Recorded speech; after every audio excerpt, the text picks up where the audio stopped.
Interesting question है H Verma का है 27 नंबर क्वेश्चन है। इसमें बोला है कि एक पार्टिकल जो है स्प्रिंग ब्लॉक सिस्टम है जो परफॉर्म कर रहा है -a से +a के बीच में, मतलब परफॉर्मिंग कर रहा है, एसएचएम कर रहा है स्प्रिंग ब्लॉक सिस्टम।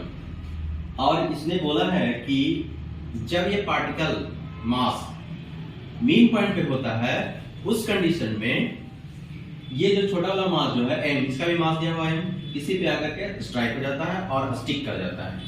तो उस डायरेक्शन में क्वेश्चन पूछा गया है कि बताइए कि नया एम्पलीट्यूड क्या होगा जब ये पार्टिकल जो है इसके साथ अटैच हो चुका होगा। इसको निकालने का सबसे आसान तरीका है या तो आप फेजर डायग्राम से बना सकते हैं या फिर सिंपली बेसिक मैकेनिक्स से बना सकते हैं। क्योंकि एक्सटर्नल फोर्सेस है नहीं, इसमें भी जो भी रिस्टोरिंग फोर्स होगा तो रिस्टोरिंग फोर्स होगा वो स्प्रिंग की वजह से होगा, स्प्रिंग ब्लॉक सिस्टम में होगा। तो सबसे पहले हमको ये जानना होगा कि जब ये पार्टिकल किसी इंस्टेंट पे, जब ये पार्टिकल जो है मेरा मीन पॉइंट पे होता है उस समय वेलोसिटी क्या होता है। तो मान लेते हैं कि एमपी पे है, इस पॉइंट पे वेलोसिटी है वो v है और वो वेलोसिटी हम लोग जान चुके हैं कि a ओमेगा होता है। तो एट मीन पॉइंट इस समय वेलोसिटी जो होगा वो होगा a ओमेगा, और a इंटू ओमेगा क्या होता है स्प्रिंग ब्लॉक सिस्टम में, उस कंडीशन में होगा √k/m which is the velocity of mean point. ये होगा मीटर पर सेकंड में। अब बोला है कि जो भी x एक्सिस में मान लेते हैं, इसको x मान लेते हैं, this is y and this is x में कोई भी एक्सटर्नल फोर्सेस है नहीं, उस कंडीशन में जो लीनियर मोमेंटम होगा इस पार्टिकल का वो होगा क्या, कंजर्व करेंगे। तो जब ये पार्टिकल मीन पॉइंट में, उसी समय ये पार्टिकल जो है इस पे आकर क्या हो जाता है, अटैच हो चुका होगा।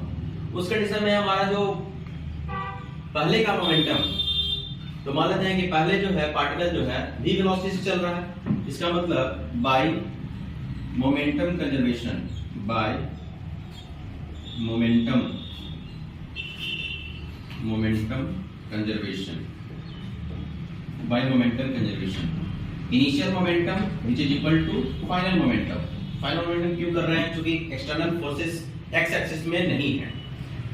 तो उस कंडीशन में जो मान लेते हैं कि ये मास है, इसका वेलोसिटी क्या है v, इसका मास है m, इसका वेलोसिटी है v, और फाइनली जब ये जो अटैच हो चुका होगा उस समय जो मोमेंटम होगा इसका मास होगा m प्लस m, क्योंकि क्वेश्चन में बोल चुका है कि मास इस पे आकर के अटैच हो चुका होगा।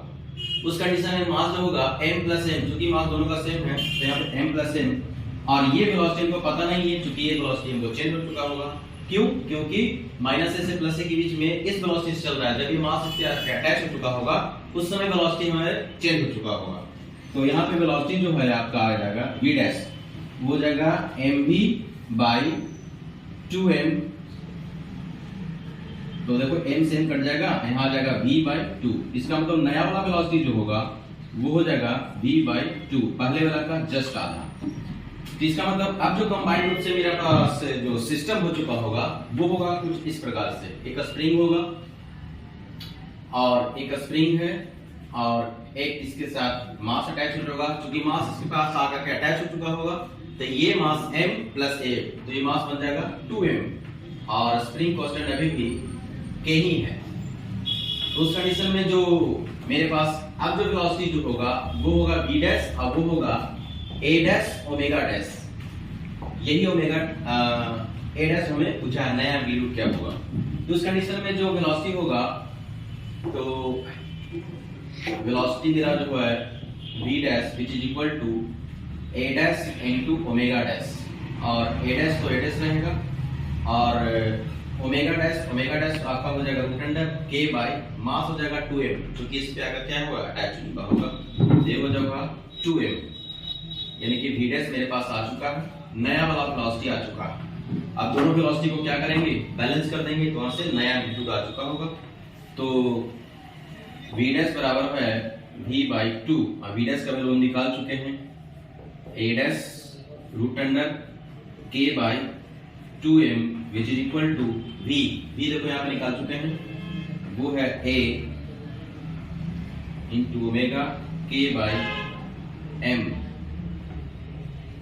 और ये है आपका नया वाला वेलोसिटी v/2 इंच का, जस्ट इसका आधा। तो देखो k/m से कट गया, यहाँ बचा जो है वो है a'/√2 which is equal to a/2। अब देखो a से कितना कट जाएगा, √2 से, तो यानी कि नया वाला एम्पलीट्यूड होगा वो होगा a/√2। तो न्यू एम्पलीट्यूड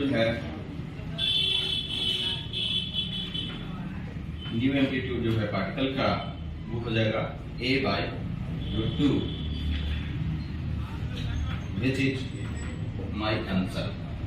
तो 27 नंबर का a/√2, a का वैल्यू दिया हुआ है, मास का वैल्यू दिया हुआ है, k का वैल्यू दिया हुआ है। आप लोग फाइंड करेंगे a' बराबर a/√2। Thank you.